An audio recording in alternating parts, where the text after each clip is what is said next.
Lee Sin, the Blind Monk Part 2. Echoes of the past. The early morning light filtered through the cracks in the ancient monastery's walls, casting long shadows across the damaged hall. Lee Sin, Arya, and Master Yi gathered in the quiet aftermath of the battle.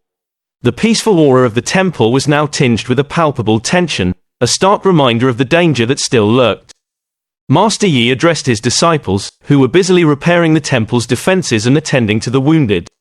"We must fortify our position and prepare for any further attacks," he instructed. "Lee Sin, I need your assistance in examining the enchantments protecting the stone." Lee Sin nodded and followed Master Yi to the hidden chamber where the stone was secured. The chamber's walls were adorned with ancient runes, glowing softly with protective energy. The stone rested on its pedestal, its blue light pulsating rhythmically. Arya, who had been silent and contemplative, approached the pedestal. "Master Yi, what can you tell us about this stone? Why does it hold such power?" Master Yi studied the stone intently. "This artifact is known as the Celestial Beacon. It was created by ancient sorcerers to bridge different realms and dimensions. Its power is immense, capable of opening portals to other worlds or even manipulating time and space. The Dark Cult seeks it to unleash chaos across multiple realms." Lee Sin, sensing the gravity of the situation, asked, "Is there a way to safely contain or neutralize its power?" Master Yi nodded thoughtfully. "The stone's power is bound to ancient magic. If we could find the original spell used to create it, we might be able to either amplify its protection or neutralize it altogether. However, the spell is lost to time, and our knowledge of it is incomplete." Arya, her eyes filled with concern, spoke up.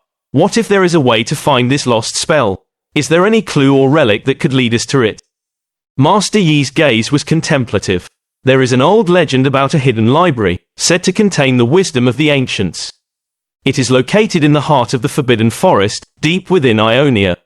Many believe it is protected by powerful enchantments and guarded by mystical creatures." Lee Sin and Arya exchanged determined looks. "We must find this library," Lee Sin said firmly.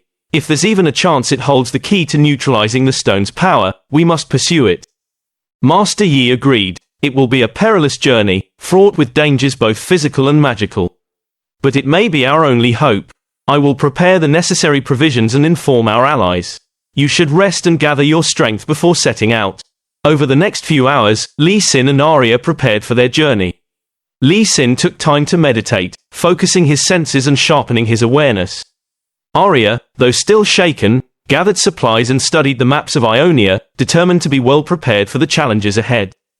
As dusk fell, Lee Sin and Arya set out towards the Forbidden Forest.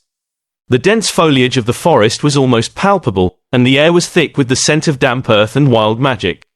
The path ahead was shrouded in shadows, and the occasional rustle of unseen creatures made the journey tense. "We should be cautious," Lee Sin advised, his senses attuned to every sound. "The forest is known for its enchantments and mythical guardians." Arya nodded, gripping a small, glowing lantern that provided dim illumination. "I hope we find what we're looking for. The stone's power is more dangerous than I ever imagined." The deeper they ventured into the forest, the more the surroundings seemed to shift and change. Trees appeared to move subtly, and strange lights flickered among the branches. It was as if the forest itself was alive, responding to their presence.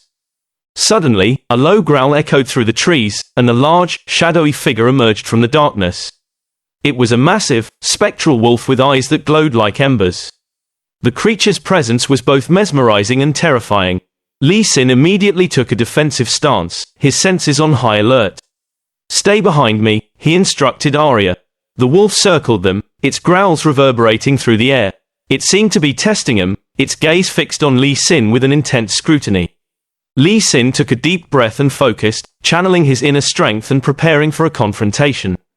The spectral wolf lunged with a sudden burst of speed, its fangs bared. Lee Sin met the attack head-on, his movements swift and precise.